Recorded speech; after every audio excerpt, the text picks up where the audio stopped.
పదవి రేస్లో అరవింద్. తెలంగాణ రాష్ట్ర రాజకీయాల్లో బీజేపీ ఎంపీగా ఫైర్ బ్రాండ్ గా పేరు పొందిన ధర్మపురి అరవింద్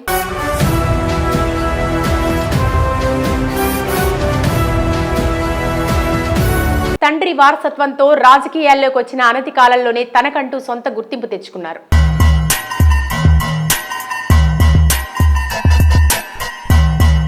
తండ్రి దివంగత నేత ధర్మపురి శ్రీనివాస్ కాంగ్రెస్ మాజీ మంత్రి పీసీసీ అధ్యక్షులే అయిన అరవింద్ ఎక్కడా కూడా డాంబికాలకు పోకుండా మొదటి నుండి తండ్రి చాటు బిడ్డగా ఉంటూ గౌరవప్రదమైన ఆశీస్సులతో బీజేపీలో కీలక లీడర్గా ఎదిగారు. 2 సార్లు నిజామాబాద్ ఎంపీగా ఘన విజయం సాధించి ఉత్తర తెలంగాణ రాజకీయాల్లో తన పట్టు నిలబెట్టుకున్నారు.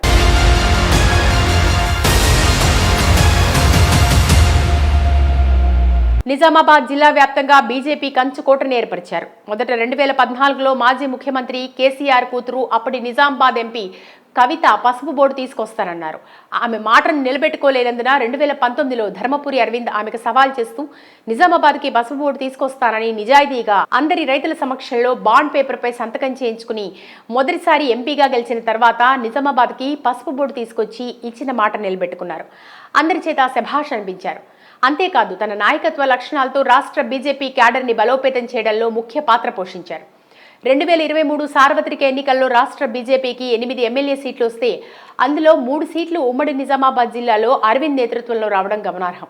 ఇక తర్వాత 2024 ఎంపీ ఎలక్షన్స్లో నిజామాబాద్తో సహా ఉత్తర తెలంగాణలో బీజేపీ పాగా వేయడంలో అరవింద్ ముందుండి నడిపించారు.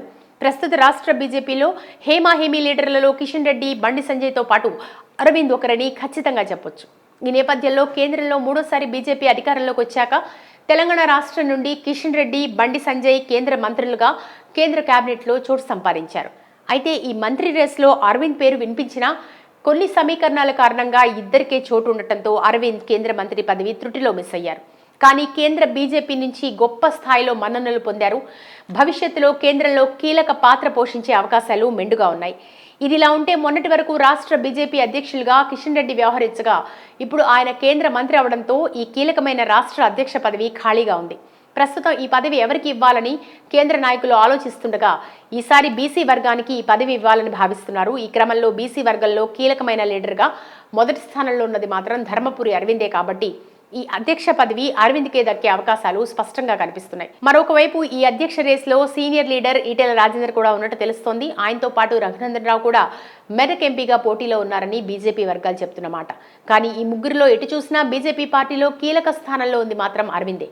అయితే ఆయనకు ఈ పదవి దక్కేందుకు చాలా బలమైన కారణాలున్నాయి. ముఖ్యంగా శాసనసభ, లోక్సభ ఎన్నికల్లో కానీ రాష్ట్ర క్యాడర్ని బలోపేతం చేయడంలో, ఎక్కువ సీట్లు రాబట్టడంలో కాంగ్రెస్ లాంటి అధికార పక్షాన్ని తన వాగ్ధాటితో ముప్పతిప్పలు పెట్టే నేర్పు, దక్షత విషయంలో అరవింద్కు బలమైన అర్హతలుగా ఉన్నాయని చెప్పొచ్చు. కేంద్ర బీజేపీ అధ్యక్షుడు జేపీ నడ్డా కూడా అరవింద్ వైపే మొగ్గు చూపుతున్నట్టు తెలుస్తోంది. కాబట్టి కేంద్ర బీజేపీ నుండి అధికారిక ప్రకటన రావడమే ఆలస్యం. అధ్యక్ష పదవి చేపట్టేందుకు ధర్మపురి అరవింద్ సిద్ధంగా ఉన్నారు. ఒకసారి ఆయన అధ్యక్ష పదవి చేపట్టాక రాష్ట్రంలో పార్టీ జెట్ స్పీడ్లో దూసుకెళ్లటం ఖాయం. తన వాక్చాతుర్యం, నాయకత్వ లక్షణాలు రాష్ట్రానికి చాలా అవసరం కానున్నాయి. వచ్చే శాసనసభ ఎన్నికల్లో రాష్ట్రంలో బీజేపీని అధికారంలోకి తీసుకురావడమే లక్ష్యంగా పనిచేయడంలో అహర్నిశలు కష్టపడటానికి ఆయన రెడీగా ఉన్నారు. అయితే ఈ అంశాలన్నింటినీ కేంద్ర బీజేపీ దృష్టిలో పెట్టుకుని అరవింద్కు పగ్గాలు తొందరగా అప్పజెప్తారేమో చూడాలి. ఈ ప్రక్రియ మొత్తం ఆగస్టు నెలలో జరుగుతుందని బీజేపీ వర్గాల సమాచారం. అప్పటి వరకు రాష్ట్ర బీజేపీ నాయకులు, కార్యకర్తలు వేచి చూడక తప్పదు.